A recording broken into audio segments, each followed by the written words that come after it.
Hey everybody, welcome back. Let's jump right back into Jack and Annie's super icy adventure in the land behind the clouds. So last we saw, they just met the pretty scary ice wizard, and boy did they have a dangerous mission ahead of them now. I mean, you can't get much more serious than this, right? Merlin and Morgan are trapped, and the only way to free them is to find the ice wizard's lost eye. But here's the catch. The wizard made it super clear Jack and Annie have to do this completely on their own. So they're off on a journey to the Hollow Hill. And this is a quest for just two people. Which means, yeah, their friends Teddy and Kathleen have to stay behind. This part of the mission, it's just for Jack and Annie, and it's leading them right into a giant's home. So you might be wondering, why just them? Well, the Ice Wizard explained this really important rule. See, he made a deal a long time ago with the Fates to get his eye. And because of that old, powerful magic, only mortals, regular humans like Jack and Annie, can get it back. No magic, no sorcerers, it has to be them. Okay, so their mission sounds pretty simple on paper. Step 1, find the Hollow Hill. Just the place where the frost giant sleeps. Step 2, find a certain little hole inside that hill. And step 3, inside that hole, they've got to find one very special hailstone that has the wizard's eye in it. Sounds easy, right? Yeah, I don't think so. And they find it. They actually get their hands on the hailstone with the eye inside. But just as they do, everything changes. The ground starts to shake, and then they hear it. A deep huff sound all around them.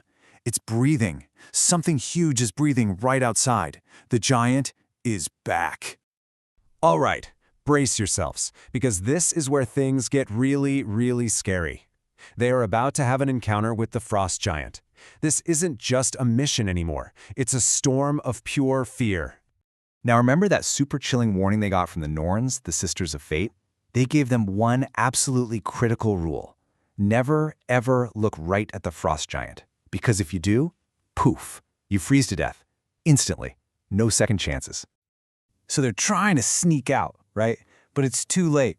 The giant wakes up and it lets out this deafening roar that just shakes the whole night.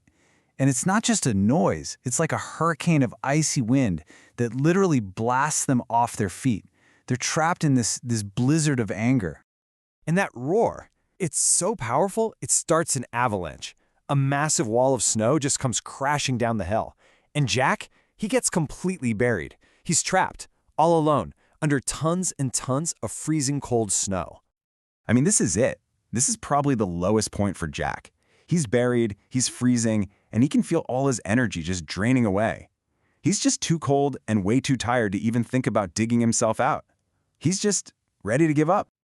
But just when you think it's all over, the story takes a huge, surprising turn. Help is on the way, but it's coming from the absolute last place you'd expect, from the very creatures they were told to be terrified of. So as Jack is kind of fading out, he starts dreaming that a wolf is digging in the snow around him. He can feel its fur on his face, pushing at him. But then his eyes flutter open, and he realizes it's not a dream at all. The two white wolves are right there, digging him out for real. Then he sees one of the wolves sniffing at Annie, who's just lying there in the snow, not moving, and something just snaps inside Jack. All his fear is gone. He jumps up and just yells, "Leave her alone," and it's so powerful, he actually scares the wolves away into the dark. What a hero! So, they made it! They survived. Annie has the hailstone safe in her pocket, and they jump back into that magic sleigh and just race back to the ice palace. The clock is ticking. They have to get that eye back before the sun comes up, or Merlin and Morgan are lost for good. But when they give the wizard his eye, he is not happy. In fact, he's furious. He puts it in his socket and nothing. It's just a dead piece of ice. It can't see. He's convinced Jack and Annie tricked him, and he grabs Merlin's staff, ready to blast him. But then, just in the nick of time, the doors fly open, and in come Teddy and Kathleen. And they're not alone. They've brought this mysterious woman with them, the Swan Maiden. And it turns out she's the Ice Wizard's sister, who he thought was lost forever. And seeing his sister, it changes everything for the wizard. You can almost see his icy heart start to melt. He's so moved that he hands Merlin's staff over to Annie and tells her to call for her friends. So Jack and Annie, together, hold up this powerful staff and shout their names. And then we get the biggest twist of the whole story. The staff shoots out this flash of bright blue light, but it doesn't hit the walls. It hits the two white wolves, and in a blink, they transform. It wasn't a pair of scary wolves at all. It was Merlin and Morgan, in disguise the entire time. Wow!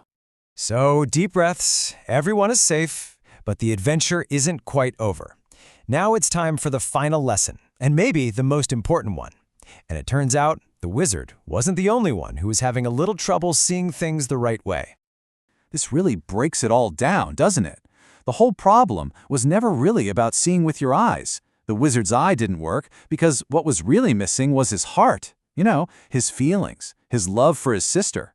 And the frost giant, well, the giant couldn't see because it wasn't even real. This is when Merlin explains the big lesson of today. He tells them what true wisdom is. It's not just about what you know in your head. It's about knowledge that you learn with your heart, too. Real understanding, real sight. It comes from feeling and caring, not just from looking. And then, get ready for this, the final big reveal. That terrifying frost giant, the one that almost buried Jack alive, it wasn't real. There was no frost giant.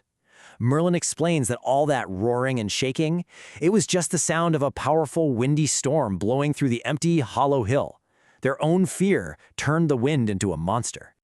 And Morgan gives them this one last, really powerful thing to think about. Think about it. The ice wizard made them afraid of the wolves. The Norns' old stories made them afraid of a giant that didn't exist. It's such a good reminder that sometimes fear itself can be way bigger and scarier than the real thing. So that leaves us with a really good question to think about. Jack and Annie faced all that scary stuff with a ton of courage and with love for each other. They had a mission to save their friends, and that made them brave. So if the world isn't always as scary as people say it is, what do you think is the greatest power we have for overcoming our own fears?